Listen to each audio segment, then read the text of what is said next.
చెప్పండి.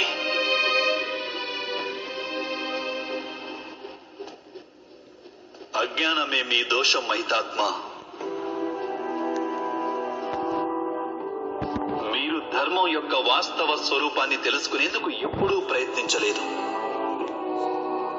కరుణ అనే ఛత్రం నీడన ఎప్పటి వరకైతే సమస్త సమాజము చేరుకోదో అప్పటిదాకా సమాజంలో ధర్మం అనేది అసంపూర్ణంగానే ఉంటుంది. కానీ మీరు కేవలం మీ కుటుంబం గురించే ఆలోచించారు.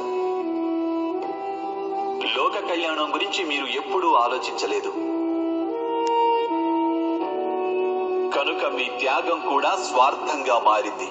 మా పితృదేవుల సుఖం కోసమని నేను రాజ్యాన్ని త్యాగం చేశాను.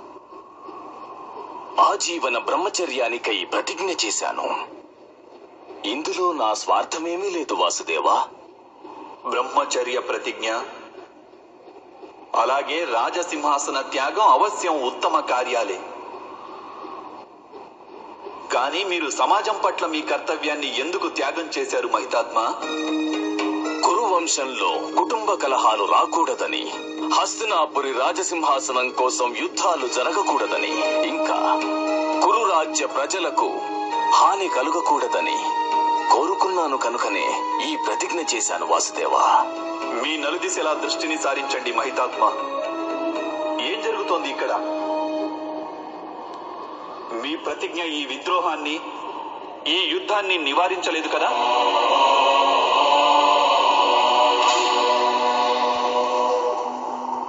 ఆలోచించండి మహితాత్మ. మీరు మీ ప్రతిజ్ఞను ధర్మమని భావించారు. వాస్తవంగా అది ధర్మమే అయ్యుంటే ఈ మహాయుద్ధం ఎందుకు జరుగుతోంది? వాస్తవానికి ధర్మం అంటే ఒకరి మృత్యువు గురించి ఆలోచన కాదు. అది ఏ సంప్రదాయానికి పేరు కాదు. ధర్మం అంటే జీవితానికి పేరు.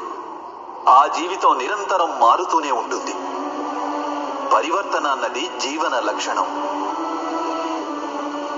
ఆ పరివర్తన కోసం మనిషి కర్మను ఆచరించవలసి ఉంది. కానీ మీరు కర్మను త్యాగం చేశారా మహితాత్మ? కానీ నేను నా జీవితంలో ప్రతి ఒక్క దశలోనూ ఉచిత కర్మలనే ఆచరించాను వాసుదేవా. లేదు మహితాత్మ.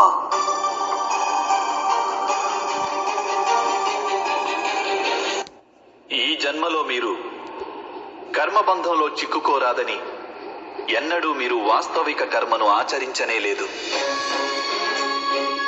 కర్మకు అర్థము నిర్ణయం తీసుకోవడం, ఆ నిర్ణయాల పర్యవసానాన్ని స్వీకరించడం.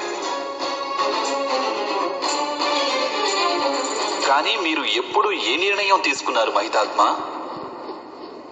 పాండు మహారాజు పట్టాభిషేక నిర్ణయం మీరు తీసుకున్న నిర్ణయమా? జన్మతః నేత్రహీనుడైన వ్యక్తి రాజవడానికి యోగ్యుడు కాడు. అందుకే నా అభిప్రాయం ఏమిటంటే మా ద్వితీయ భ్రాతైన పాండుకు రాజ్యాభిషేకం జరగాలి అని. మహారాజు ధృతరాష్ట్రునికి గాంధారికి వివాహం చేయాలన్న నిర్ణయం? అక్షయ తృతీయ నాటి శుభముహూర్తాన ధృతరాష్ట్ర కుమారుని వివాహం గాంధారానికి చెందిన కుమారి గాంధారితో నిశ్చయమైంది. మీరు ధృతరాష్ట్ర మహారాజును అధర్మం చేయకుండా నిరోధించే ప్రయత్నం ఎందుకు చేయలేదు మహితాత్మ? మీ కుమారుడు దుర్యోధనుడి పైన దాడి చేసిన ఈ మత్స్యకారులకు న్యాయం చేయాలి కదా. మీరందరికీ సురక్షితమే. ఇది అన్యాయం. ఆదేశాన్ని పాటించండి. ద్యూత సభకై నిర్ణయం. ఆ సభలో పాంచాలి పరాభవాన్ని నిరోధించరాదన్న నిర్ణయం. పితామహ తమ కీర్తి సమస్త ఆర్యావర్తానికి తెలుసు. మీరు సాక్షాత్తు గంగామాత పుత్రులు. మీ సమక్షంలో మీరిలా ప్రవర్తిస్తుంటే చూసి మీరు మౌనంగా ఎలా ఉండగలుగుతున్నారు? ఈ యుద్ధానికై నిర్ణయం. ఆర్యావర్తంలో ధర్మాన్ని పునఃస్థాపించేందుకు యుద్ధం అనివార్యం. ఈ అధర్మాలన్నింటినీ నిరోధించేందుకు మీకు తగిన సామర్థ్యం ఉంది, శక్తి ఉంది. కానీ మీరు ఏ నిర్ణయమూ తీసుకోలేదు మహితాత్మ. మీరు కేవలం మీ ప్రతిజ్ఞకు, మీరిచ్చిన మాటకు బద్ధులైనారు. నేను సేవకునిగా ఇకపై నా జీవితాన్ని అంకితం చేస్తాను. వాస్తవానికి కర్తవ్యం పేరిట నిర్ణయం తీసుకోవలసిన బాధ్యత నుండి మీరు తప్పించుకున్నారు.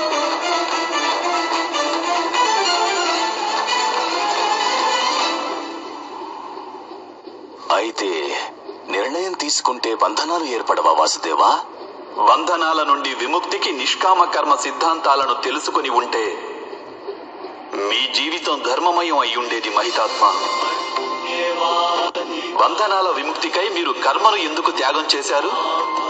కర్మ ఫలితాన్ని త్యాగం చేయాలి కదా. ఇంకొకరి ఆదేశాన్ని కర్తవ్యంగా భావించేందుకు మారుగా మీ కర్మను కర్తవ్యంగా భావించి ఉంటే అప్పటికీ మీరు బంధ విముక్తులై ఉండేవారు. ఎన్నో సంవత్సరాలకు పూర్వం మీరు ప్రతిజ్ఞ చేశారు. అప్పుడే మీకు భవిష్యత్తు ఏమిటన్నది తెలుసా?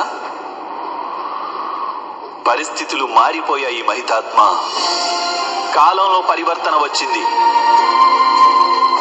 కానీ మీరు మీ ప్రతిజ్ఞను విడనాడలేదు. అలాగే ఎటువంటి మార్పును మీరు ఆహ్వానించలేదు. దానికి పర్యవసానంగానే నేడు ఈ యుద్ధం జరుగుతోంది. అయితే ప్రతిజ్ఞకు ఏ మూల్యమూ లేదా? అవశ్యం ఉంది. ఆ ప్రతిజ్ఞ వలన సమస్త లోకానికి ప్రయోజనం ఉంటే దానికి విలువ అవశ్యం ఉంటుంది. కానీ ఏ క్షణాన మనిషి చేసిన ప్రతిజ్ఞ, తీసుకున్న నిర్ణయం సమస్త లోకానికి హానికరమవుతాయో ఆ క్షణాన్నే ఆ ప్రతిజ్ఞను త్యజించడం అనివార్యమవుతుంది మహితాత్మ.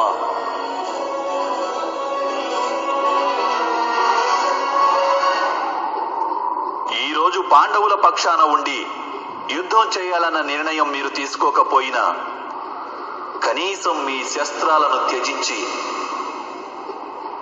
మీ మృత్యువును స్వీకరించండి. మృత్యువును స్వీకరిస్తాను వాసుదేవా.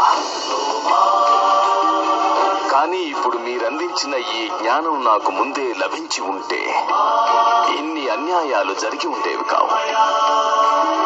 కానీ జీవితంలో కాకున్నా మృత్యువులో మీరందించిన ఈ జ్ఞానం అవశ్యం ఉపయోగపడుతుంది.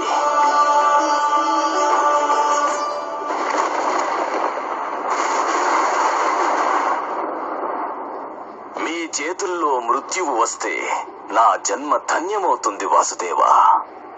నన్ను అంతమొందించండి, నేను సిద్ధంగా ఉన్నాను.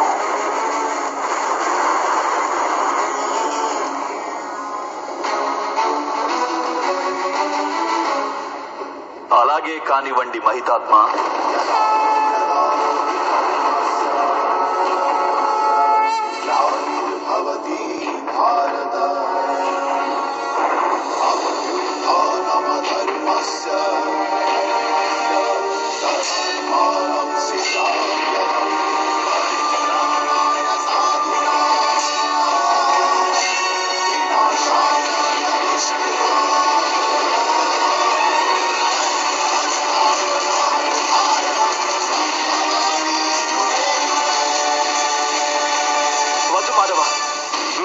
చేయనని ప్రతిజ్ఞ చేశారు. ప్రతిజ్ఞను త్యజించవలసిన సమయం వచ్చింది పార్థ. కనుకనే నేను నా ప్రతిజ్ఞను త్యజిస్తున్నాను. వద్దు మాధవ, ఈ లోకమంతా మేము దుర్భాషలాడుతుంది. నేను వాటికి సిద్ధంగా ఉన్నాను. ఈ యుద్ధం పూర్తయిన తర్వాత నేను ఎన్ని దుర్భాషలను, ఎన్ని శాపాలను స్వీకరించాల్సి ఉందో అది నీకు తెలియదు పార్థ. వాటి వలన నాకు ఆనందం గాని దుఃఖం గాని లేవు. ఈ క్షణమే మహితాత్ముని మృత్యువు అనివార్యం.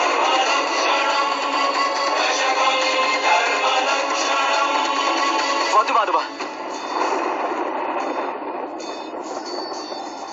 మీరు నాకు ఒక అవకాశం ఇవ్వండి.